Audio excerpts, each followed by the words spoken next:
my brand spanking. Come on now, y'all know how this goes. The other hires is coming around. All of y'all is my favorite when y'all first come in. Y'all, come on. I don't like this game anymore. It's a fucking. Yeah, you can always tell when she called one of these niggas. Hey, I want to make an announcement. Stop it. Hey, and welcome to Lena Listens. My name is Lena, coming to y'all with my thoughts and reviews about the JBP.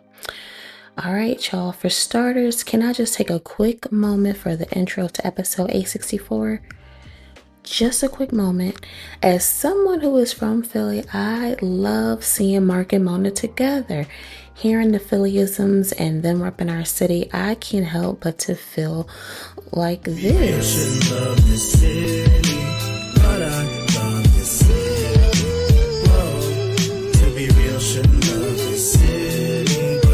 I'm assuming that they're taking turns with being off some pods because I've noticed that Ice wasn't on the latest Patreon and Ish wasn't on this episode.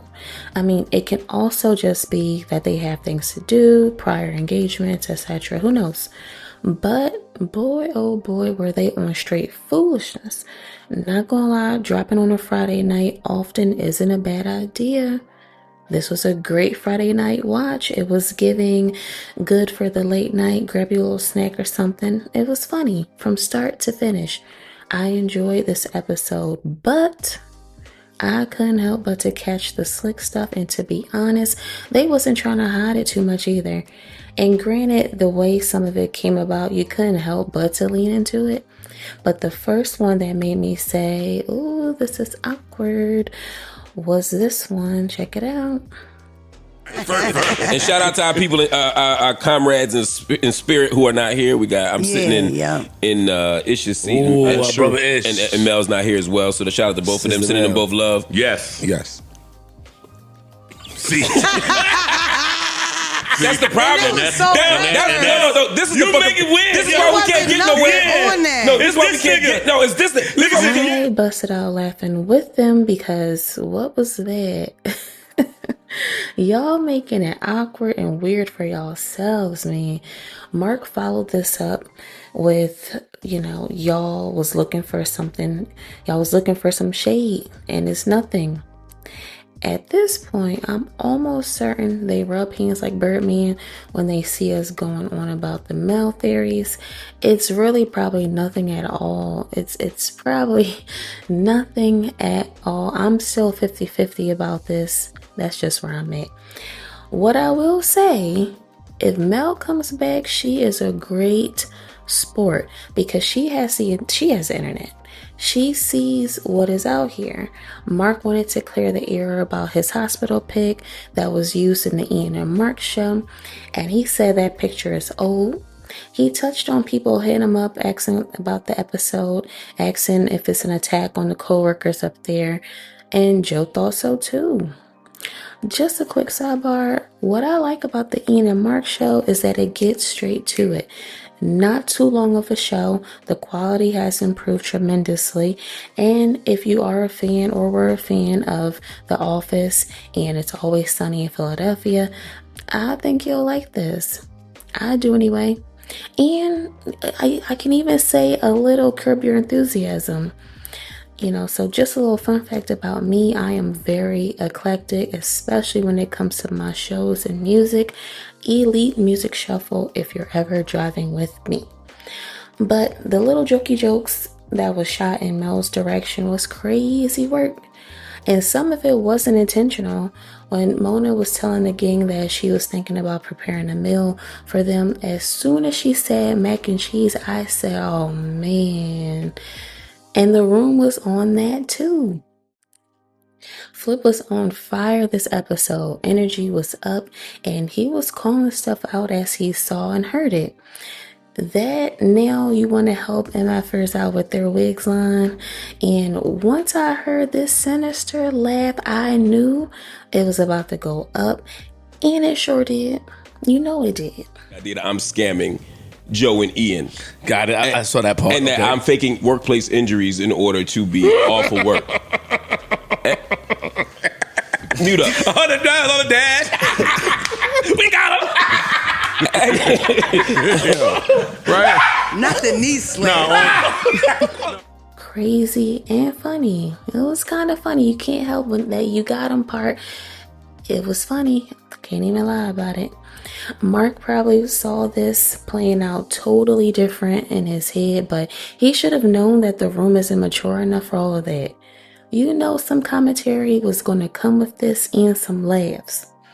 Just one pod ago, Mark and Joe was getting Flip out of here in those last 8 minutes. And now Mark and Flip are dapping each other up over Joe being disgruntled about something Mark is doing that Joe isn't feeling. Now they're becoming two peas in a pod. Flip and Mark, that is. Joe has made it very clear that he doesn't like when Mark touches on certain political topics. He's been saying for a while now, but this episode, he's had enough. Watch this. No, you can. His pivoting days are just about finished on this broadcast. Hey, audience, don't y'all worry. I'm a new to this dog. The first name that stood out to me was Chris Tucker. See what's happening? This dog is getting the union gonna handle this. Joe said you can count on Mark to pull a political topic out of his back pocket. In this episode, he said they need to expound and write a paragraph on the topics written on the board before basically diving in with it on the pod. Let us know what you about to be on these microphones talking about before we dive in for it, because once Mark gets rolling, that's it. And I said in an older video of mine that Mark should probably have a little segment titled Mark on the Minute or something along those lines. A minute to hit the news topics, the most important ones. Then he can flesh them out on Night School.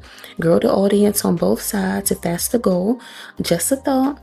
But if Joe doesn't want anything political at all, then that idea is chalked altogether. Now, I will say, Mark did a phenomenal job at speaking on the late Assata Shakur. Extremely well put and respectful. Extremely.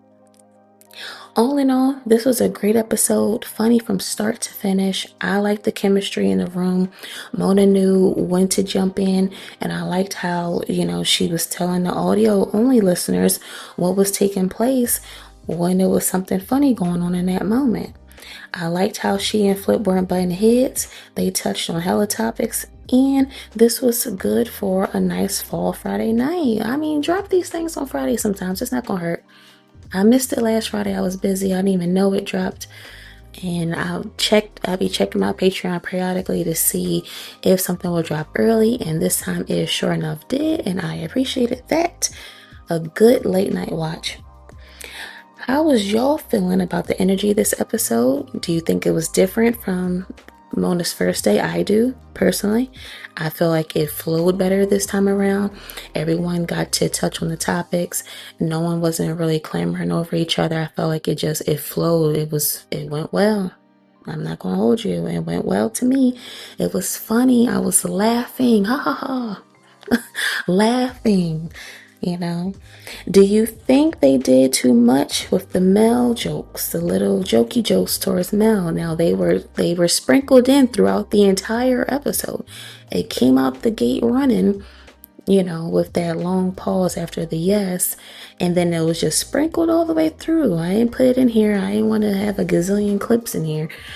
But when you see it, or if you've seen it already, it was kind of sprinkled in. Do you think they did too much with that, or it was cool, or it wasn't really a big deal? And do y'all like the idea of the rotating seats? So Ice wasn't here for Patreon yesterday. Ish wasn't here for the episode. Who's to say who's going to be there on Wednesday? Do y'all like the whole rotating seat thing? Let me know. Until next time, y'all. Bye.